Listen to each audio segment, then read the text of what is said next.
16h. Yannick Noah et son association Faites le Mur s'implantent à Fort-de-France. L'activité a commencé depuis le mois de février, mais le seul tennisman français à avoir remporté Roland-Garros tenait à venir personnellement pour rencontrer les jeunes Martiniquais impliqués dans ce projet. Stéphanie Octavia et Fabienne Léonce étaient présentes. Une inauguration en 2 temps. Première partie à la SPTT de l'Étang-Abricot avec les membres du club qui ont porté le projet Faites le Mur du nom de l'association de Yannick Noah. Le tennisman est présent. Pour lui, plus que jamais, il faut démocratiser le tennis et le sport en général. Et pour cela, il faut le ramener dans les quartiers. On parle beaucoup des enfants des quartiers difficiles et quand on en parle, souvent c'est de manière négative. Et quand il se passe des belles choses, on n'en parle pas. Or, je sais que dans ces quartiers, il y a tellement d'enfants, tellement de parents qui sont motivés et qui essaient de faire le maximum pour s'en sortir. Et chacun met un peu sa pierre à l'édifice. Et moi, je le fais à travers le tennis, qui est un sport qui m'a tout donné. Deuxième partie de l'inauguration de Faites le Mur à Fort-de-France, au cœur du quartier d'Ilon cette fois. Aujourd'hui, près de 120 enfants sont venus s'initier au tennis, sans vraiment savoir qu'ils côtoient un grand champion. Est-ce que tu as vu le monsieur qui est arrivé? Tu sais qui c'est? Non. Le tennis, ça t'intéresse? Oui, un peu parce que je fais à l'école.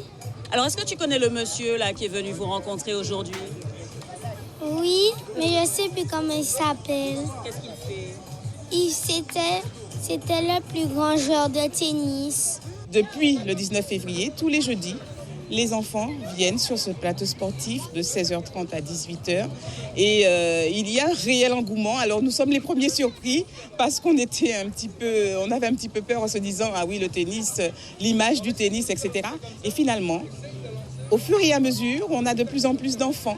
Donc c'est vrai qu'il y a un engouement et tout le plaisir est pour nous à SPTT et pour moi en tant que présidente.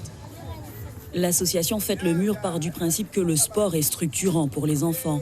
Elle y associe pas moins de 10 programmes pour lutter contre l'exclusion, comme le soutien scolaire, les sorties culturelles, l'éducation alimentaire ou encore l'insertion professionnelle pour les 16-25 ans, déjà très active dans l'Hexagone.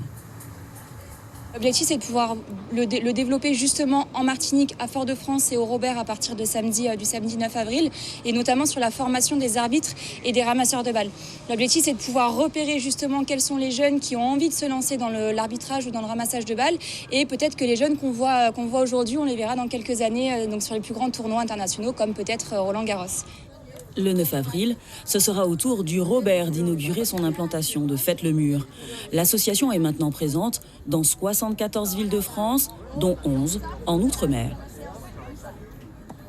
Notez que Yannick Noah n'est pas le seul Français à avoir remporté Roland-Garros, mais bien le dernier Français à avoir remporté ce tournoi du Grand Chelem. C'était en 1983.